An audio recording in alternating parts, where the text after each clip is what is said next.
What's up, everybody? Welcome to my MMA cheat sheet video for UFC San Antonio. Very excited for this week, hoping to keep the hot streak going. Been on fire lately. Last week I took down the big $12 single entry, and then my cash lineup cashed very easy. So the cash lineup is at like 89% success rate right now. So hoping to get that to 90 this week. That'd be awesome. Before I start the video, if you guys can leave a like on the video and also subscribe, I'd appreciate it a bunch. But let's quickly go through these fights here. I'm not going to be posting a video on my channel. Just really busy. I'm on vacation. Just a little too busy to be making multiple videos here. But just going to quickly go through these fights. Pilarte versus Caleres. I like Pilarte a lot. 90 for 100. I think he's probably the safest play on the card. There is some finish upside for sure. He has a 75% finish rate. I think he can finish him, but I'm leaning more towards either a late round finish or even a very convincing decision. I don't know if he's gonna pay off that price tag. If he gets a finish, obviously he will. But I do like him a lot. I like him to win. I like him to maybe get that finish. Maybe even pay off that price tag in decision.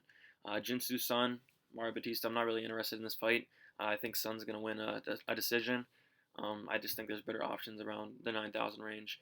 Ray Borg versus Silva. I am picking Ray Borg to win, but it's very close. I think Silva has a great chance to win.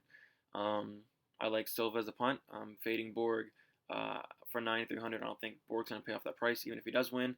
And if he does win, I think it's going to be very close. Split decision written all over it, so I'm going to stay away from that. Ray Borg and play some Silva as a punt. Maya versus Modafferi, another fight I'm staying away from. I just think there's a lot better options around the 8,000 range.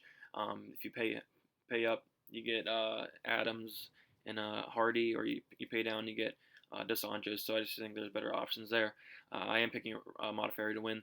I think she can get some takedowns, get some top control, and win an ugly decision there.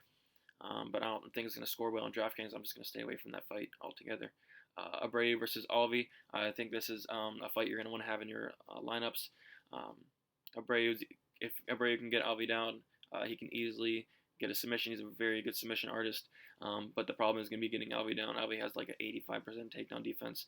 So, and also Abreu can even knock him out on the feet. I believe Alvi's been knocked out, I believe, the past 2 times, something like that. So I think Abreu could knock him out.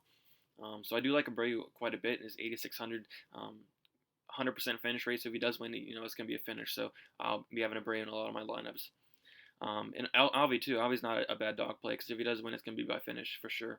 And Abreu did get finished, I believe, in his last fight. Pennington versus Aldana. Just another fight I'm going to stay away from. It's like 50-50 for me. But yeah, I'm going Pennington on a very close, ugly decision. Peterson versus Caceres. I like Peterson a lot. I like the pressure he brings. He's going to bring pressure.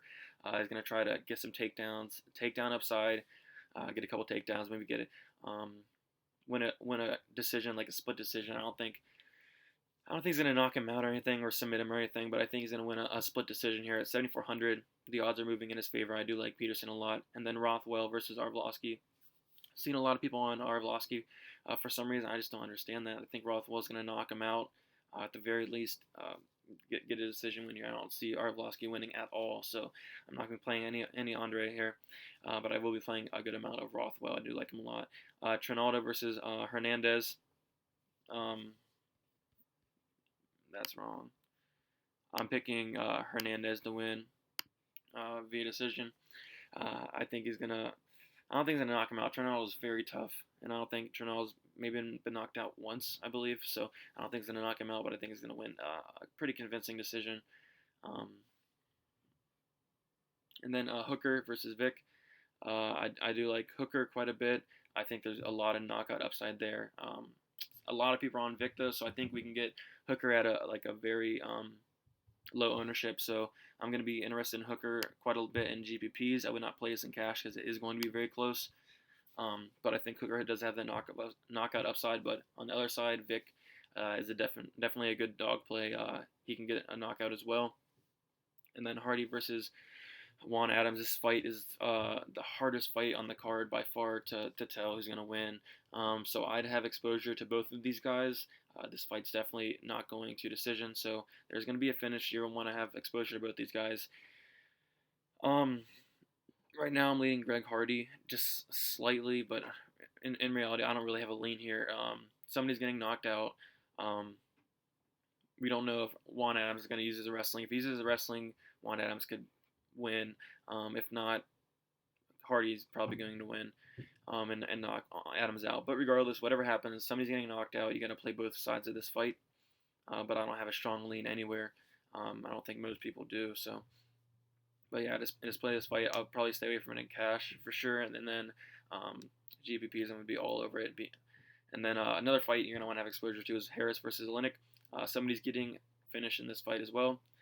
This fight's really close, very close. So I do like Harris to maybe knock him out, but if on the other side I like Oleinik to submit him. So it's like 50-50. Like one thing's gonna happen, submission or a knockout. Harris, yeah, I play him in GPPs, and then Oleinik, another great GPP play there, because if he gets that submission, he's gonna definitely pay off that 7,500 price tag. But yeah, you're gonna want to have exposure to the Hardy and the Harris fight. Make sure you have a lot of exposure to that, because someone's getting finished. And then Dos Anjos versus Edwards. I like Dos Anjos. Edwards is taking a big step up in competition here. Anjos is ready, and I think Anjos is going to win. 7,900. Honestly, I don't think you need to play this fight. And 100% of your lineups, I think you can take some lineups without the fight. I don't think it's going to score well. Edwards never scores well, really. And then Anjos scores okay. But Edwards fights at a pace where he's probably going to slow down the fight. It's going to be probably a boring decision fight, and I think Anjos is going to bring the pressure and squeak out a decision here. But yeah, I don't think you need to play this fight. But if I would play this fight, it'd definitely be Dos Anjos, and I'm pretty confident in him winning here. Although he is the I think like a plus 25 underdog, but I do like him to win here a lot. And then quickly, my targets page. Core plays, Polarte, Rothwell, Dos Anjos, and Peterson. GPP, Abreu, Juan Adams, Greg Hardy, Alexander Hernandez, Dan Hooker, and also Walt Harris is going to be in there.